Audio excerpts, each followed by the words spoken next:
You've probably heard of the banshee, the wailing female spirit that cries out to announce a death within certain Irish families. But what of her cousin, the Bean Nighe?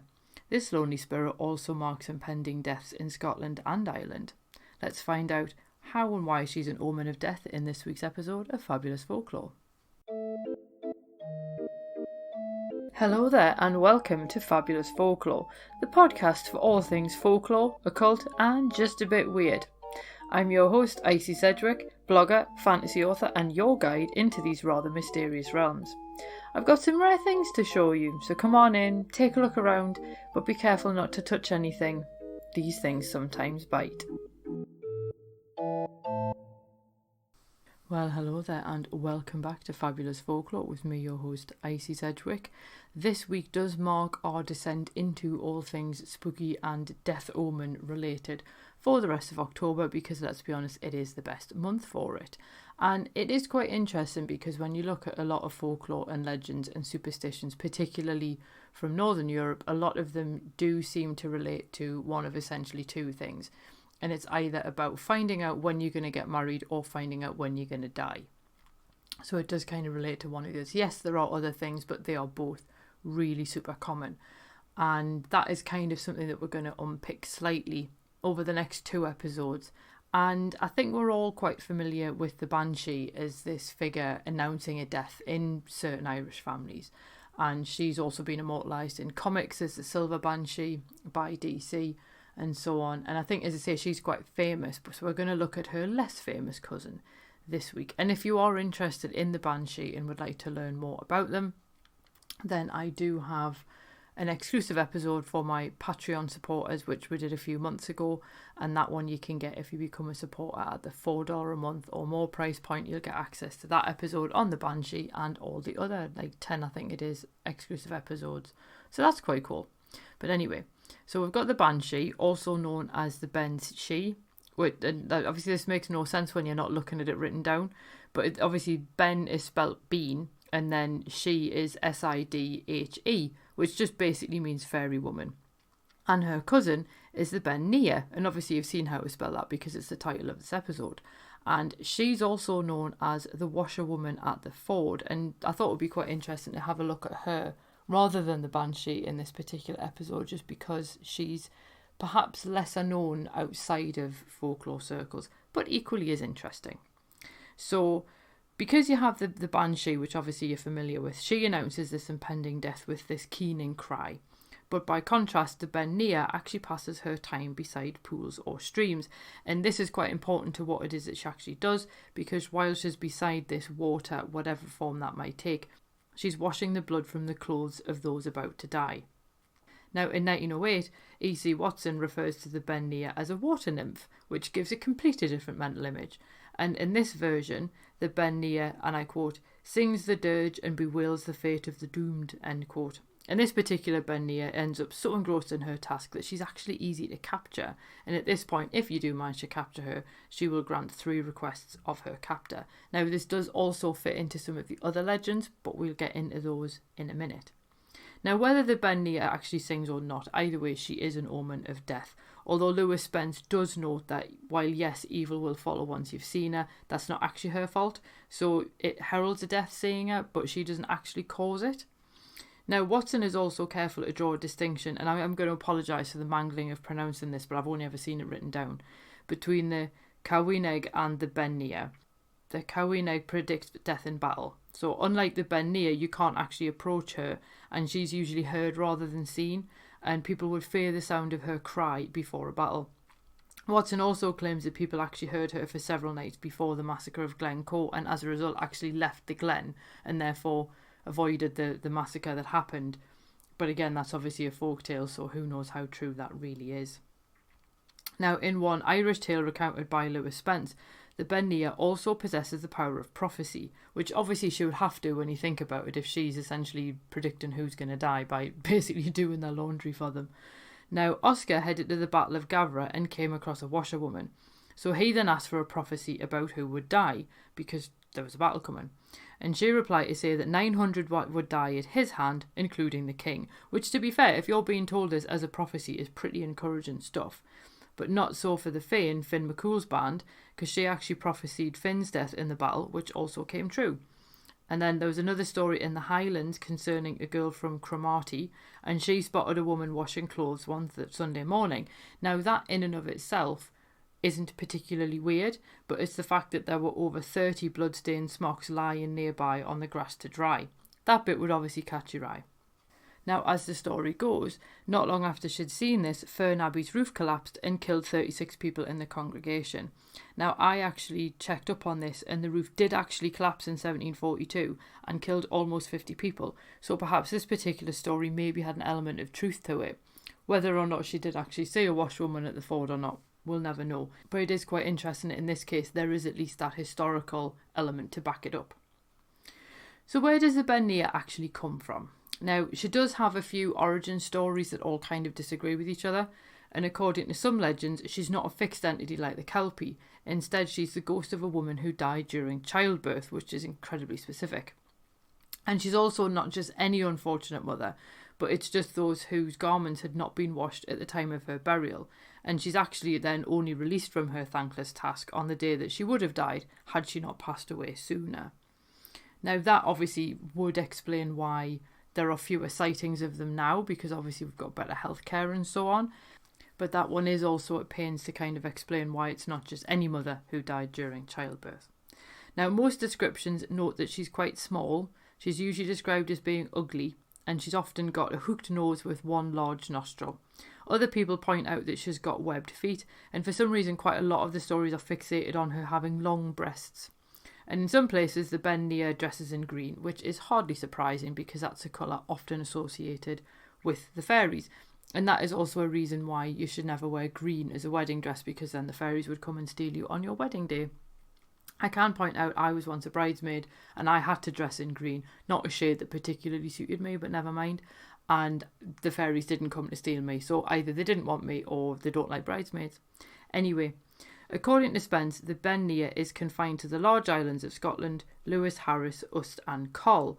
Now that said, other parts of Scotland and Ireland feature versions with different names, and there's one of them that haunts the River Carron, and she cries out as an omen of death for members of the Macmillan clan.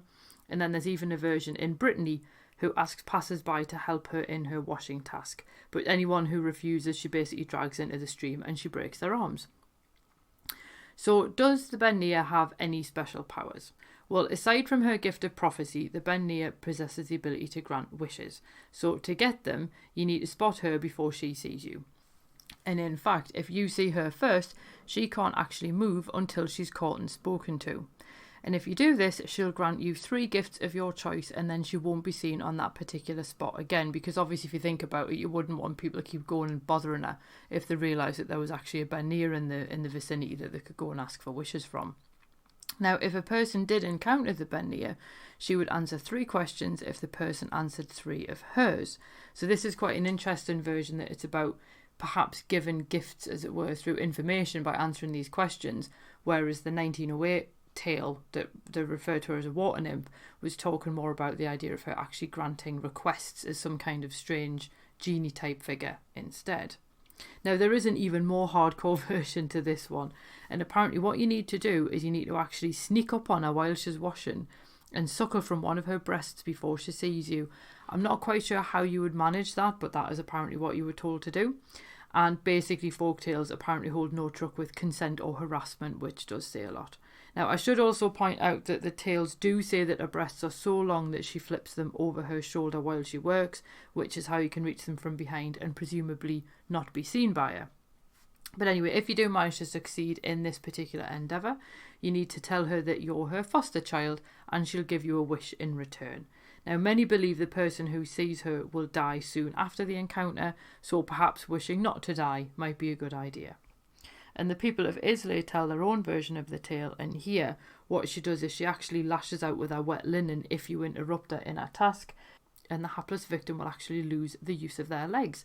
So these ones are quite interesting, and the fact that you've got this almost like lovely water nymph idea where she just gets engrossed in what she's doing, and if you manage to sneak up on her and catch her, she'll give you 3 wishes. It all sounds a little bit lovely and kind of twee in a way, whereas these other versions, you know, you've got to do a little bit more than just catch her, and she could break your legs, or she could kill you soon after, and all that kind of thing. So it is quite interesting that there is this difference in how people perceive them. And I think that this in some ways does sort of reflect the way that fairies in general are treated, in the way that people still like to think of them as being a bit like Tinkerbell, and this idea that they're these lovely, sort of sweet, tiny little characters sort of like hopping around, when you actually go, well, if you read a lot of the early folklore, they're kind of anything but. But yeah, just please do bear that in mind when you hear anything to do with fairies, because I just think that it's one of those things where the Victorians have a lot to answer for. But anyway, why is the Bean Nighe considered an omen of death? Well, Patricia Monaghan actually believes that she's a folkloric version of the goddess Bab, who prophesies death in battle as she washes the bloody clothing of those doomed to die. Now, Bab is actually a Celtic war goddess, and in Old Irish her name means crow, and in some cases she's believed to be able to take the form of a crow as well. And basically what she would do is whip armies into a frenzy so she could incite war to enjoy the conflict and bloodshed. And some people also identify her with the banshee instead. Now, Mary Rowland actually relates the lyrics of a ballad in which the Bean Nighe is the daughter of the Bab rather than the Bab herself. And elsewhere in the Highlands, she is the Bab, although she's actually washing the garments of those who will drown, not those who will die in battle. So again, we've got this constant thing of which version are we looking at, which area we're in, why they're all different.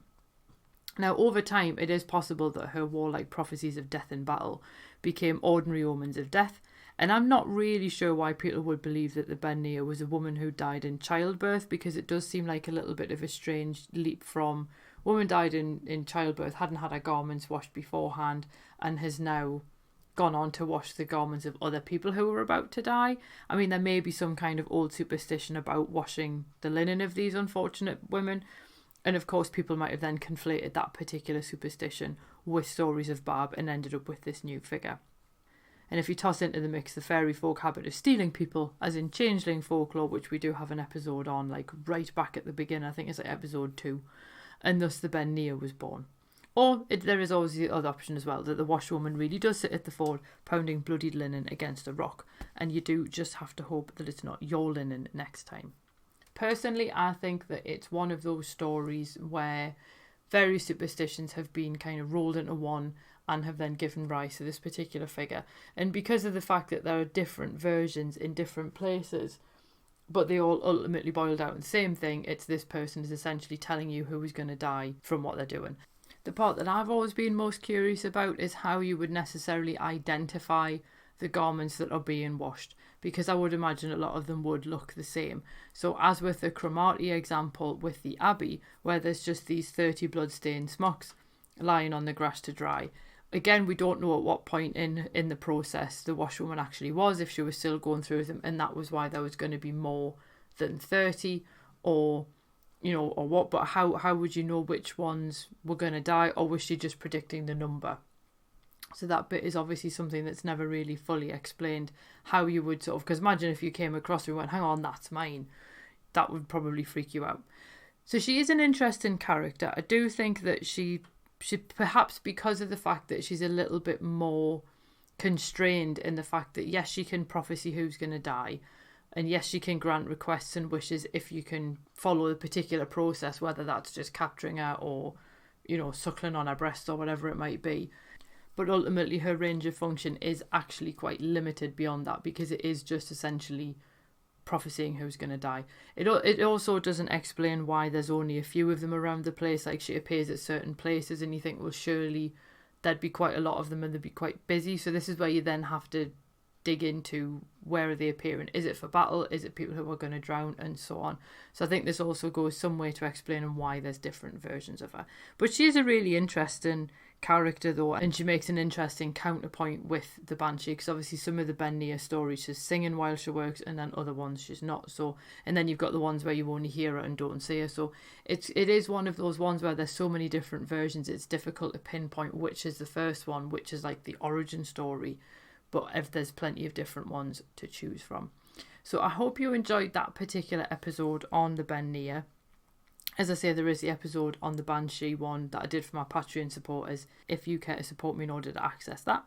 And then next week we're going to have a look at another death omen, which is the fetch, which is also really quite interesting, but also has a lot less contradictions in what it can and can't do, which is quite cool. So we'll have a look at that next week. I do also want to point out that the Fabulous Folklore podcast now has its own mascot, and it's the rather marvellous Plague Doctor that was made for me by Holly at the Centre for Folklore, Myth and Magic. Now, he doesn't have a name, and I thought it would be rather fun if we actually had a competition to name him. So I've got a link below where you can drop your suggestion of a name for the Plague Doctor. You will, of course, have your entry and your name and any websites or anything like that read out on the podcast. And you will also win a paperback copy of my short story collection, Black Dog and Other Stories, where all the stories are essentially based on something to do with folklore. So if you're interested in entering that competition, please do check the link below for the Plague Doctor naming competition. Can't wait to see what people come up with. So in the meantime, I hope that you have a marvellous week ahead, and I hope that you stay safe and well and all that kind of stuff, and I will see you soon. Cheerio. Thank you for listening to this week's episode. I hope that you enjoyed it. If you did, feel free to subscribe using whichever podcast app it is that you prefer. If you do use iTunes, if you could leave me a review, that would be fab. Basically, it just means iTunes are more likely to recommend this to other people. And if you're interested in more folklore, please feel free to swing by my blog, which is www.icsedgwick.com, and that's Sedgwick spelled Sedgwick. And you can find all of the links, images, and other bits and pieces that hopefully you enjoy. So have an absolutely fab week ahead, and I'll see you soon. Cheerio.